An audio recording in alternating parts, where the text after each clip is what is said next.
This is the Farm Monitor. For over 50 years, your source for agribusiness news and features from around the Southeast and across the country, focusing on one of the nation's top industries, agriculture. The Farm Monitor is produced by one of the largest general farm organizations, the Georgia Farm Bureau. Now here are your hosts, Ray DeLessio and Kenny Bergamy. Yes, my friends, Thanksgiving just days away, but we here at the Monitor always thankful that you, our faithful viewers, punch us up on your remote. And me personally, I'm thankful for my coworker. Just give me a minute. Yeah, right, okay. Right. While he's trying to compose himself, let's go ahead and show you what's ahead on today's show. Coming up, hear from a cotton producer who's already calling this year's harvest a major success, so much so that he's expecting to have all of his out of the field by Thanksgiving. The valuable lesson he says he's learned from Hurricane Michael. Also on the program, just in time for the holidays, a story about family, farming, and the ways in which agriculture saved this veteran's life. Chris Dorsey opens up about the night he nearly took his own life and how he's now trying to save the lives of other veterans through his farm.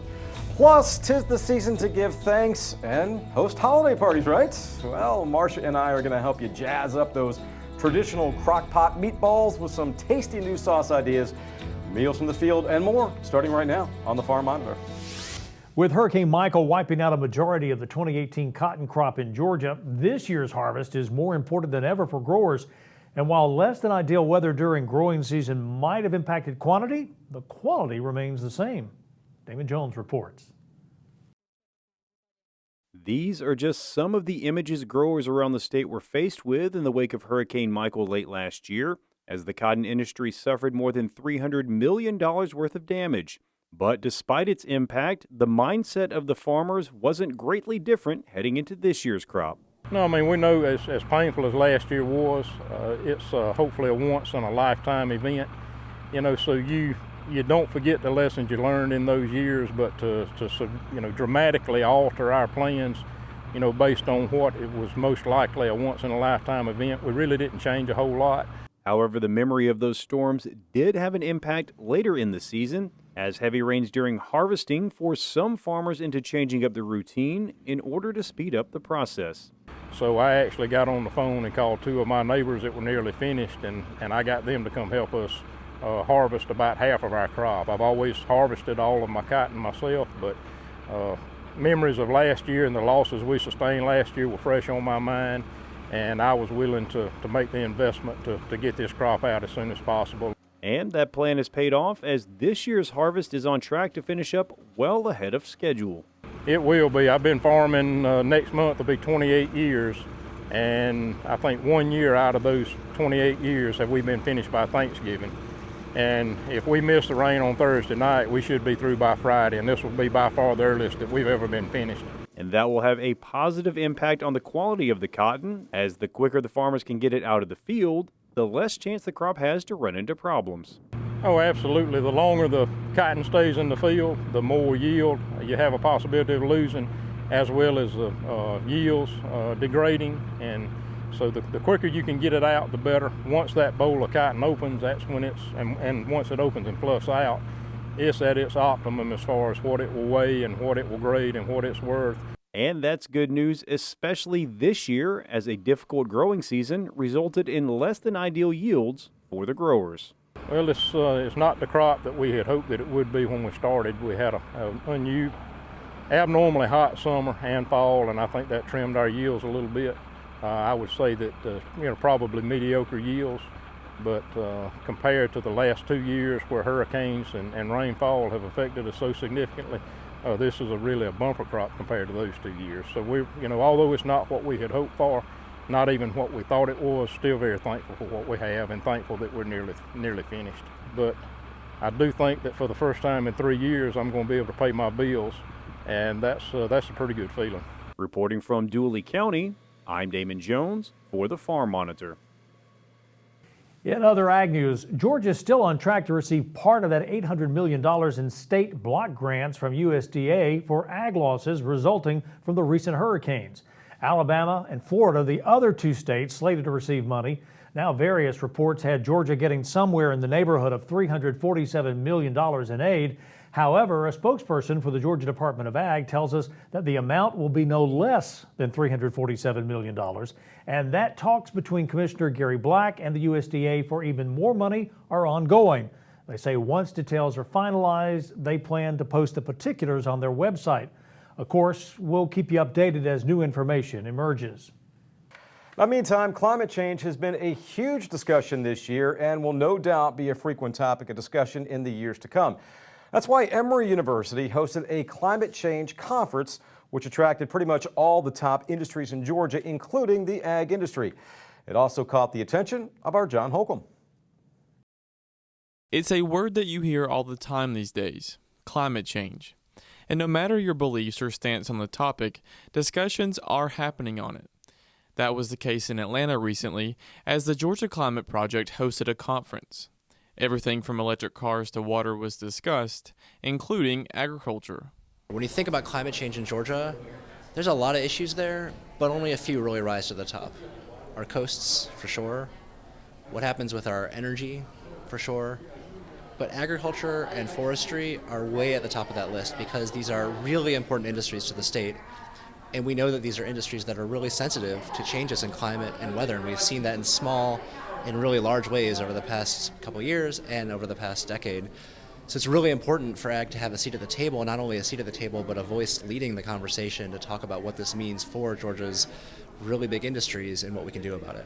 One of those voices is Casey Cox, a farmer down in southwest Georgia that is a huge advocate for the ag industry and was happy to speak at the conference. One of my concerns is we're hearing a lot about this topic all over the country, and there's a lot of ideas that people have when it comes to agriculture and forestry and how that interplays with climate and the solutions, and very rarely are farmers actually at the table in those conversations. And so when I had this opportunity, I felt like it was really important to bring the voice of a farmer to this group of people. There are several misconceptions due in large part because of separation from the ag world.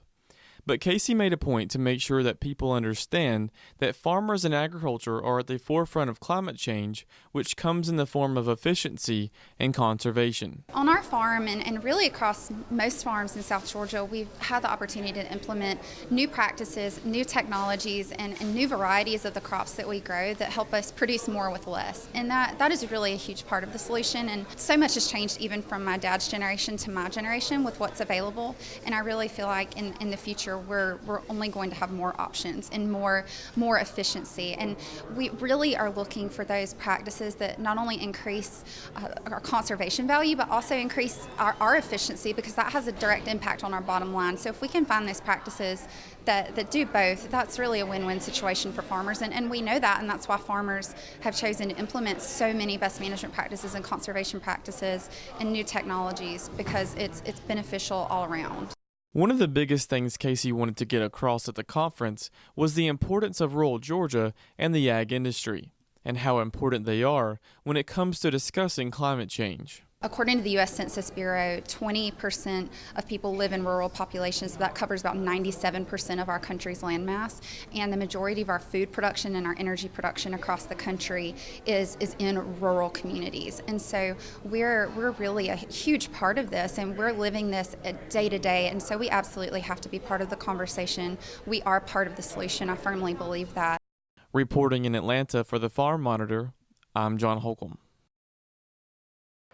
All right, thank you, John. Well, if you're a veteran suffering from PTSD and think there's no hope in sight, think again. When we come back, the incredible testimony of Warrior Farms founder Chris Dorsey, who talks about the night he nearly took his own life and how agriculture is now helping to save his life and the lives of others. Stay tuned.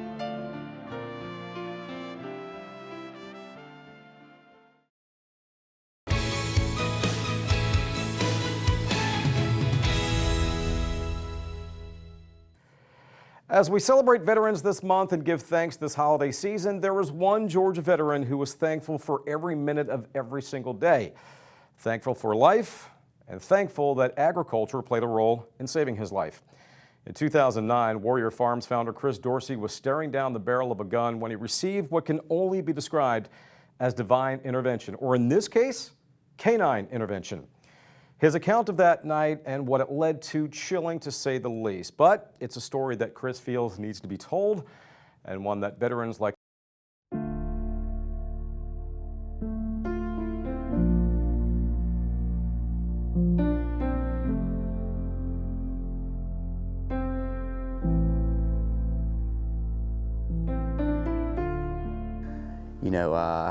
I was self-medicating with alcohol. I'd pushed my family away, failed relationships. I was in the middle of a custody battle for my son. So I was sitting there with my 45 in my hand and on my bathroom floor, ready to take my own life. And I had my 2 dogs, Sierra and Bo, and I'd closed the bathroom door and they just knocked it down. They busted in that night and they just sat there with me, and I couldn't do it in front of them. They were my kids. So they definitely saved my life that night. And things didn't. It wasn't like there was a miraculous. Everything got better at that moment. It was still a struggle. I found out that I'd been kind of using agriculture as a therapy myself, and through the help of my then girlfriend, now wife, she helped me come to a lot of self-realization about things, and I decided to go back to the VA. I didn't want their pills, their medicine. I'd already went that route. It didn't help, made things worse. I just wanted somebody to talk to. And that started a whole fiasco where I was in the national media. They denied me service, all kinds of stuff. But it led me to where we're at today with Warrior Farms.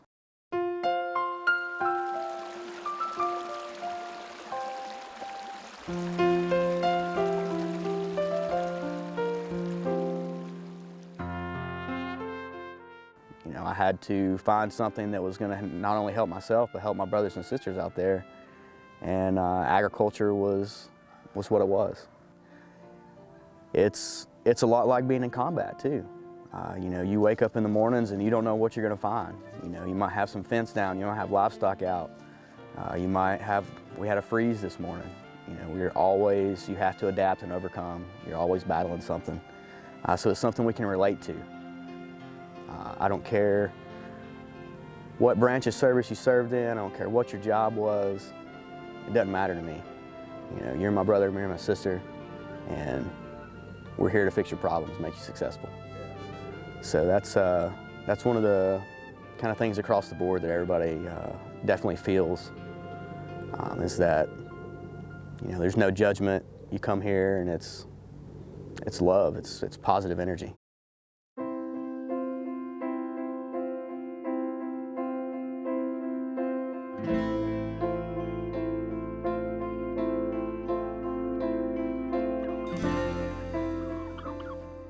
We do things a little differently. We raise all heritage breed animals. When we set up the farm, we knew we wanted to help veterans. We wanted to get them in agriculture, but we wanted to go a little further, a little beyond that, give what we're doing a little more meaning. So we got with the Livestock Conservancy. We started raising livestock that are on the threatened or endangered species list. So it's one thing to do what we're doing. It's another thing to add that conservation part of it.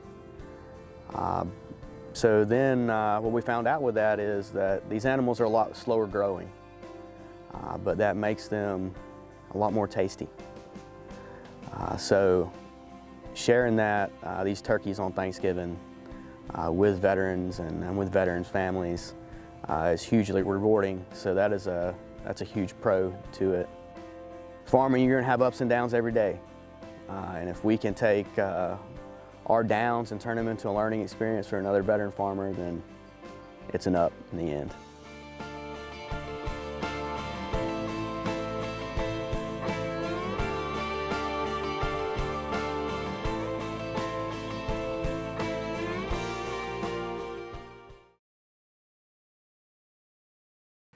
Yeah, great shot of Chris and his son Aiden. Those two very close. Aiden telling me that he really enjoys working the farm with his dad. And if you'd like to learn more about Chris and Warrior Farms, you can do so by logging on to warriorfarms.farm. Also, don't forget, if you missed any part of this story or others on today's program, you can still see them in their entirety at our YouTube channel, The Farm Monitor. Plenty of stuff to choose from. In fact, the archive goes all the way back to 2009. And while you're there, keep clicking and like the Georgia Farm Monitor Facebook page. Send us some feedback as well. If you have a story idea or if you just want to leave us a comment or suggestion, send us a message either on Facebook or the address that is on your screen. That is news@farm-monitor.com.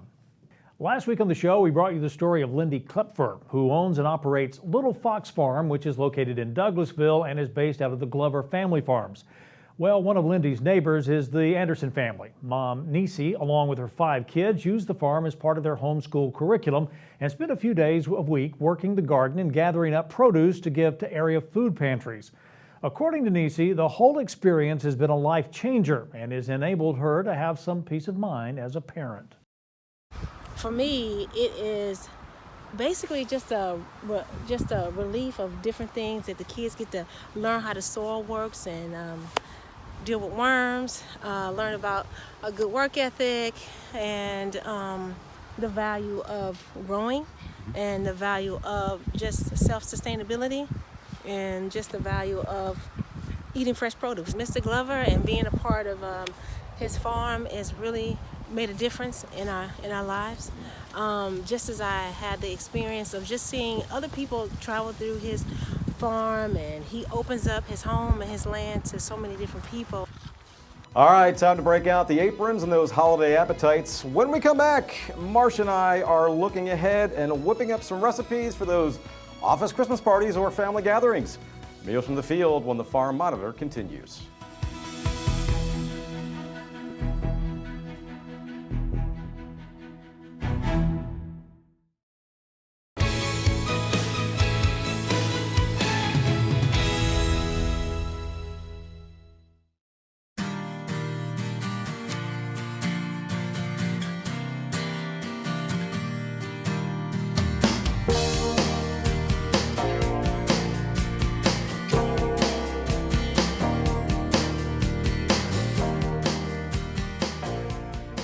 Well, as you can tell, this month the forecast is cloudy with a chance of meatballs. Marcia made me say that. I'm sorry, Marcia made me say that. I didn't want to say it. It wasn't obvious. It wasn't obvious, though. Anyway, hey, welcome back to the Farm Monitor, and yes, to another edition of Meals from the Field. Joining me, as always, our dear friend and my partner in crime, Marcia Crowley. So good to see you again. Last month, of course, Marcia, we looked ahead to Thanksgiving. This is airing the weekend before Thanksgiving, but we're looking ahead to Christmas. So we thought some people would be like, what are you doing that for? But we got some really good feedback last month because we looked ahead. Good. We gave people some options, some planning options. So we're going to do it again this time. And like you just saw, our topic today, meatballs. Well, actually, you can do this any time of the year. That's true. That's true. And hey, you know what? You can even do it for Thanksgiving if you want. Yeah. But the good thing is that the meatballs themselves are make ahead. Okay. You freeze them and take it out and make the sauce that you want. So that's what we're doing today. Now, obviously, the first thing you have to start with, beef. Yep. All right. And the way I mix up meatballs, meatloaf, whatever, is with my hands. I'm obviously not going to do that on TV. So this is a pound of ground beef. You can double this, triple it, however you want. We've got an egg in there. We've got half a cup of chopped onion, and you can use sausage if you want. Did you just say sausage? I said sausage. Oh, okay. Sausage is like Chicago. No, I didn't say that. All right, this is salt, pepper, and garlic, like a half a teaspoon of each. Mm-hmm. You can alter these however you want. Half a cup of breadcrumbs and a quarter of a cup of Parmesan cheese. Now, you do realize you have some pressure on you. Uh-oh. Being that, I kind of come from a heritage of meatball well, you can kings. tell me. My mom's meatballs, Ugh, to die well, I'm for. sure hers are way better. To die for. This is basic. And this is a teaspoon of Worcestershire sauce. So you're just going to mix all that up. Like I said, I'm not going to use my hands and gross everybody out. And then you would use a tablespoon use like a tablespoon of meat and roll them into balls. Okay. Then you could put them on a sheet Well, I bake mine first. Bake them first, let them cool, put them on a sheet, put them in the freezer, and freeze them separately. Oh, okay. So you take out whatever you need. Okay. And a pound of ground beef will make about 24 meatballs. Okay. Just so you know. Okay. 24 meatballs. About 24 meatballs. See, in our household, we make the big meatier ones. meatballs, Well, like you about would. the size of that pan. But these are appetizers. Okay. So, okay, the next one is sweet and sour, and I'm not going to cook this, but you would normally cook this. It's a 1/2 cup of brown sugar, and these were my favorites. A 1/2 cup of ketchup. They really, really have a good, I mean, they're all good, but this happened to be my favorite. A 1/4 cup of cider vinegar. Like I said, you're going to cook all this. 2 tablespoons of soy sauce, 1/4 cup of water, and some cornstarch. And you're going to whisk all that together, and you're going to heat it until it starts to thicken, and that's what the cornstarch is going to do. Okay. Then you're going to stir in warm meatballs, and all of these sauces take 5 minutes or less. So if somebody calls and says, I'm on my way, you can do it if you've already got the meatballs done. That's us. We're procrastinators. I know. I'm on my way. I was trying to not laugh, but yes, that's us. That's We're sweet and sour. All right, the next one, this recipe has been around forever. It's a cocktail meatball sauce. Okay. And there's a twist to it, though. Instead of grape jelly, I'm using peach preserves. Oh. Since we're from Georgia, Sure. you know, you got to promote our industry. So that's 1/2 a jar, which is about 3/4 cup of peach preserves. Okay. 3/4 cup of chili sauce. And you find that with the ketchup and the mustard in the condiment aisle in the grocery store. And there's only one brand, one kind. I'm not going to say it. A little bit of cayenne pepper. Mix all that up. Stir the warm meatballs in there, and you can let all of these simmer for a little bit to keep them warm. If you have a warming tray, or if you're making a lot, you could put them in the crock pot. Do we need the sizzling sound effect like we had last month? Let's do that. Okay. There you go. Sizzling sound effect. Okay, the last one is buffalo meatballs. Now, I would normally do maybe chicken, but they're really good with the beef. Okay. This is a 1/4 cup of melted butter. Is that enough sizzle for you? That's enough sizzle. All right, off with the sizzle. Thank you. 2 tablespoons of hot sauce, and of course you can adjust that to your hot liking. And a tablespoon of honey. And basically, since the butter is already melted, you're just going to toss the meatballs in this and serve with celery and carrots and ranch dressing, or what's the other stuff? Blue cheese. Okay. And that's it. Like I said, it's really quick and easy. You've got all the hard parts done with the meatballs. Right.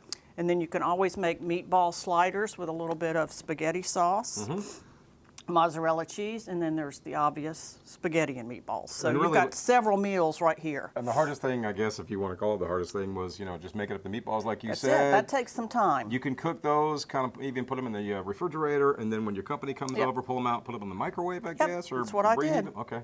Yep. Good deal. All right. It's easy. And of course, folks, for all these recipes, it's very simple. Just log on to farm-monitor.com. We will have the meatball recipes up there for you, so you can make them for your company this coming Christmas. I can't believe we're already talking about that. But anyway, until then, happy Thanksgiving to you. You too. Merry Christmas to you. And of course, Merry Christmas to everybody out there. And happy holidays to everybody. And we will see you next month.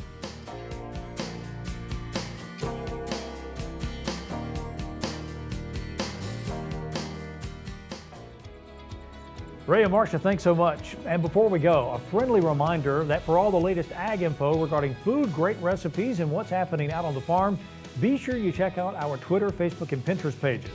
You'll stay informed and see what's up in the world of farming and with us here on the show. For Ray DeLisio, I'm Kenny Burgamy saying thanks so much for watching, and of course, we'll see you next week right here on the Farm Monitor. Have a great week, everybody.